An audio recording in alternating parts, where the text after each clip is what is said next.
Գյուրջան Կասկադ, հասանելի բնակարաններ 65 ամիս մարման ժամկետով։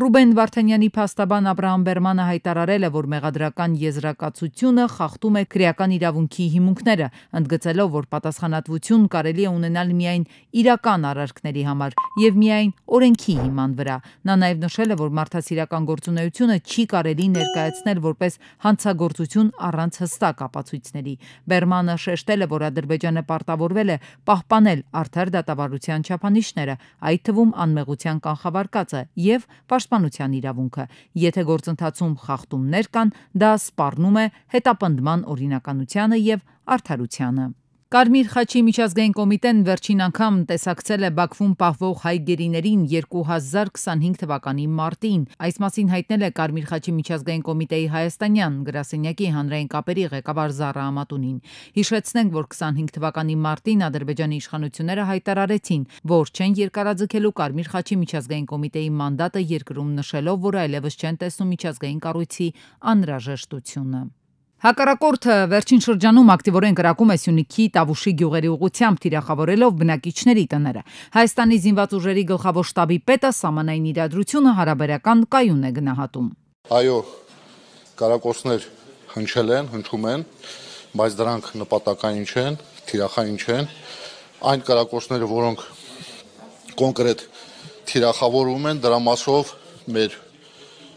պաշտոնական լրահոսը գերատեսչության ինքը տեղեկատվություն տալիս։ Շտաբի պետի ձևակերպմամբ ադրբեջանական կողմի նպատակը զինծառայողների ու սահմանային բնակչության վրա ճնշում գործադրելն է։ Բայց փաստն այն է, որ մենք դրան ուշադրություն չենք դարձնում, շարունակում ենք մեր բնականոն ծառայությունը եւ իրադրություն հարաբերական մենք շարունակում ենք հետախուզության վարումը բոլոր ունեցած ուժերով եւ միջոցներով եւ սահմանային խորություններում հակառակորդի կողմից ոչ մի նմանատիպ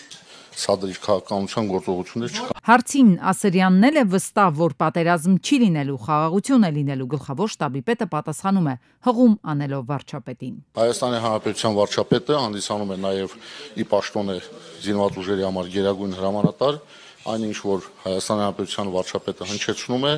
ուրեմն բավականին հիմքեր ունի դա հնչեցնելու համար։ Լրագրողները գլխավոր շտաբի պետից փորձեցին տեղեկանալ, թե նա ինչ կարծիք ունի զինծառայությունից փողի դիմաց ազատվելու շրջանառվող նախագծի մասին։ Ասերյանը հայտնեց, թե առաջիկայում պաշտպանության եւ անվտանգության հանձնաժողովում կլինի քննարկում եւ այդ ժամանակ կներկայացնեն իրենց տեսակետը։ Մենք շահագրգռված ենք, որպես զինված ուժերը համալրվեն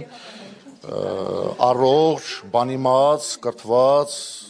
զինծառայողներով, այսինքն քաղաքացիներով, իսկ գլխավոր շտաբի պարտքն է այդ համալրած զինծառայողներին ուսուցանել, շարունակել կրթելը։ Կոռուպցիոն երևույթները շատ են բանակում, Ասերյանն ասաց, այո, լինում են դեպքեր, երբ տարբեր զինծառայողներ, սպաներ, պայմանագրային զինծառայողները փորձում են կոռուպցիոն ռիսկերի գնալ, սակայն պաշտպանության նախարարությունն իր պարտքն է համարում դրանք արմատախիլ անել։ Դժոխքի դեսպանը գնացել է Փաշինյանի հետևից, ասելու, որ նրա ժամանակը եկել է։ Կառավարության դիմաց մի խումբ քաղաքացիներ հունիսի 5-ին կրկին բողոքի ակցիա են իրականացրել՝ ի պաշտպանություն հայ առաքելական եկեղեցու ու ազգային հոգևոր արժեքների։ Այս անգամ նրանք փոքրիկ ներկայացում էին կազմակերպել մահվան դեսպանը։ Դատարկաձեռն չէր եկել, իր հետ էր բերել նաև թղթեր, որոնց վրա առանձնացրել էին Նիկոլ Փաշինյանի իրենց պատկերացմամբ բոլոր մեղքերը։ Սրբապղծություն,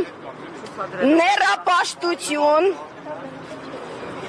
Թալան։ Բորբոքված են ակտիվիստները, ասում են, եթե ընդդիմությունը չի կարողանում առաջնորդել պայքարը, թող վայր դնի մանդատը։ Մարդիկ ասում են, որ փողոցային պայքար արել ենք, բայց չի հաջողվել։ Ոչ, երբևիցե հաստատակամություն չի դրսևորվել։ Պաստառներ են բերել ակցիայի մասնակիցները, որոնցով հայոց սրբերը նզովում են կառավարության ղեկավարին հայ առաքելական եկեղեցու դեմ արշավ սկսելու եւ հայոց սրբությունները թիրախավորելու համար։ Ինքը մեր սրբությունները, այդ բոլոր մեր գեղեցիկ վանքերը, որ ամեն բլրի վրա կան,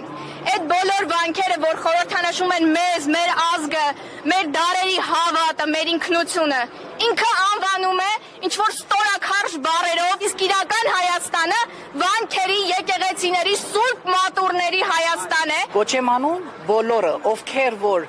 իրոք իրենց սրտում զգում են հավատ զգում են եկեղեցու սրբությունը դուրս կան պաշտպանելու եկեղեցին այսօրվա դրությամբ։ Ազդեցիկ գաղափարով սիմվոլիկ ակցիա են իրականացնում ակտիվիստները, չեն հանդուրժելու պայքարը շարունակելու են հույսով, որ բոլորն էլ ոտքի կկանգնեն ու կմիանան պայքարին։ Ամերիկայում Ադրբեջանի դեսպան Խազար Իբրահիմը իր հարցազրույցում նշել է, որ Հայաստանի հետ խաղաղության հաստատման համար անհրաժեշտ է սահմանադրության փոփոխություն, քանի որ ներկայիս սահմանադրությունը նրա կարծիքով հակասում է կայուն խաղաղությանը, պարունակելով տարածքային պահանջներ Ադրբեջանի նկատմամբ։ Իբրահիմն ընդգծել է, որ խաղաղության պայմանագրի նախագիծը պատրաստ է, սակայն ստորագրմանը նախորդող մի շարք կարևոր հարցեր դեռ պետք է լուծվեն։ Նա նաև նշել է ԵԱՀԿ Մինսկի խմբի լուծարման անհրաժեշտությունը։ Դեսպանի խոսքով տարածաշրջանը պետք է անցում կատարի կայուն խաղաղության։ Իրանն Ամերիկայի Միացյալ Նահանգների հետ գործարք չի կնքի առանց ուրանի հարստացման հնարավորության, ասել է Աբաս Արաղչին։ Ամերիկայի Միացյալ Նահանգները պահանջում է, որ Թեհրանը հրաժարվի ուրանի հարստացման ծրագրից, քանի որ դա հետագայում կարող է օգտագործվել միջուկային զենքի ստեղծման համար։ Մինչդեռ Թեհրանը պնդում է, որ միջուկային զենք ստեղծելու մտադրություն չունի, իսկ ուրանի հարստացումն իրականացվում է երկրի ինքնիշխան իրավունքի շրջանակում եւ նախատեսված է բացառապես խաղաղ նպատակների համար։ Թուրքիայի նախագահ Ռեջեփ Թայիպ Էրդողանը հեռախոսազրույց է ունեցել Իրանի նախագահ Մասուդ Փեզեշքյանի հետ, այս մասին հայտնել է Թուրքիայի նախագահի գրասենյակը։ Զրույցի ընթացքում քննարկվել են Թուրքիայի եւ Իրանի միջև երկկողմ հարաբերությունները, տարածաշրջանային եւ գլոբալ հարցեր։ Այլ մանրամասներ չեն հրապարակվում։ Փայլուն արդյունք, որը կմնա պատմության դասագրքերում, Զելենսկին մեկնաբանել է Ուկրաինայի անվտանգության ծառայության Ռուսաստանի Դաշնության ռազմական օդանավակայաններում ավելի քան 40 ռազմավարական ինքնաթիռների ոչնչացման գործողությունը։ Պլանավորման սկզբից մինչև արդյունավետ իրականացում տևել է 1 տարի, 6 ամիս, 9 օր։ Սա մեր ամենաերկար պլանավորված գործողությունն էր։ Մեր մարդիկ, ովքեր նախապատրաստել էին գործողությունը, ժամանակին դուրս են բերվել Ռուսաստանի տարածքից։ Ընդհանուր առմամբ օգտագործվել է 117 անօդաչու թռչող սարք, ասել է նա։ Ռուսական ավիացիայի վրա ուկրաինական ԱԹՍ-ների հարձակմանն անդրադարձել է Տեսլայի գործադիր տնօրեն Իլոն Մասկը։ X-ի իր էջում մեկնաբանելով կատարվածը, Մասկը նշել է, որ ԱԹՍ-ները պատերազմի ապագան են, ինքնաթիռները ոչ։ Ուկրաինայի իրականացրած հարձակումը պատերազմի պատմության մեջ Մասկը շրջադարձային է որակել ու նկատել, որ Ռուսաստանի տարածքում տեղակայված հարյուրավոր անօդաչու թռչող սարքեր հաջողվել է ավելի քան 1000 կիլոմետր հեռավորության վրա հարվածել ավելի քան 40 ինքնաթիռի։ $1 միլիոն պակաս արժեցող ԱԹՍ-ներն ավելի քան $1 միլիարդ վնաս են պատճառել։ Թուրքիայում ուժգին 5.8 մագնիտուդով երկրաշարժ է գրանցվել, տուժել է 69 մարդ, 14-ամյա մի երեխա խուճապային նոպայի հետևանքով մահացել է։ Ռուսական զինուժը ԱԹՍ-ներով եւ հրթիռներով հարվածել է Խարկովին, քաղաքում լայնածավալ հրդեհներ են բռնկվել, կամ 1 վիրավոր հայտնել են տեղական իշխանությունները։ Հաղորդվում է, որ ռուս զինվորականները քաղաքը հարվածելու համար օգտագործել են 9 շահեդ եւ 2 հրթիռ։ Իլոն Մասկը հրաժարվել է Սպիտակ տանը իր կամավոր պաշտոնից եւ կոշտ քննադատել Թրամփի առաջարկած բյուջետային օրինագիծը, անվանելով այն զզվելի եւ մերժելի։ Նա նշել է, որ օրինագիծը վտանգավոր է, քանի որ կարող է մինչեւ 2.5 տրիլիոն դոլարով մեծացնել Ամերիկայի բյուջետային դեֆիցիտը, սպառնալով քաղաքացիներին պարտքի ծանր բեռով։ Մասկը նաև քննադատել է այն քաղաքական գործիչներին, ովքեր կողմ են քվեարկել օրինագծին, հայտարարելով, որ 2024-ի ընտրություններին ժողովուրդը նրանց կպատժի։ Ճապոնացի գիտնականները մշակել են նոր պլաստիկ, որը ամբողջությամբ քայքայվում է ծովի ջրում, ընդամենը մի քանի ժամում։ Նորարարությունը կարող է էական լուծում տալ պլաստիկով աղտոտման գլոբալ խնդրին։ Գյուտը դեռևս առևտրայնացված չէ, սակայն նախագծի հեղինակը հայտնել է, որ այն մեծ հետաքրքրություն է առաջացրել փաթեթավորման ոլորտում։ Պլաստիկը թունավոր չէ։ Հունիսի 3-ին 12:33-ին ոստիկանությունը ահազանգ է ստացել երեխայի առևանգման մասին։ Դեպքը տեղի է ունեցել Կոմիտասի պողոտայում, որտեղ դիմակավորված անձինք վազելով մոտեցել եւ փախցրել են օտարերկրյա քաղաքացու դստերը։ Քննությամբ պարզվել է, որ աղջնակին առևանգել է նրա կենսաբանական մայրը, ներկայիս ամուսնու եւ 2 այլ անձի մասնակցությամբ։ Նույն օրը ժամը 17:10-ին Բագրատաշենի սահմանային անցակետում ոստիկանները ձերբակալել են երեխայի մորը, նրա ամուսնուն եւ 1 այլ օտարերկրացու։ Աղջիկը գտնվել է նրանց մոտ։ Մեր օրերում սոցիալական ցանցերում ատելության խոսքի տարածումը ամենատարածված հանցագործություններից մեկն է դարձել։ Այս հարթակներում, ինչպիսիք են Facebook, Instagram, TikTok կամ Telegram, հաճախ են հանդիպում օգտատերերի, որոնք վիրավորում կամ սպառնում են մարդկանց։ Մարդու տեսակից, հոգեկան կայունությունից, ստրեսակայունությունից, իրավագիտակցության մակարդակից, զարգացողության աստիճանից, կրթվածությունից, այդ բոլորի վրա մենը հոգի կարա թողի։ Ամենախոցելին իհարկե դեռահասներն են, նրանք դեռ ձևավորվող անհատներ են եւ ցանկացած բացասական արձագանք, հատկապես հրապարակային, կարող է խաթարել նրանց հոգեբանական կայունությունը։ Սոցիալական հարթակներում նրանց հասցեին վիրավորական մեկնաբանությունների հանդիպող դեռահասի արձագանքը կարող է լինել մեկուսացումը, ինքնավնասումը կամ նույնիսկ սուր հոգեկան ճգնաժամը։ Այստեղ կարևոր է հասկանալ ատելության խոսքի ձևակերպումը, որովհետև ատելության խոսք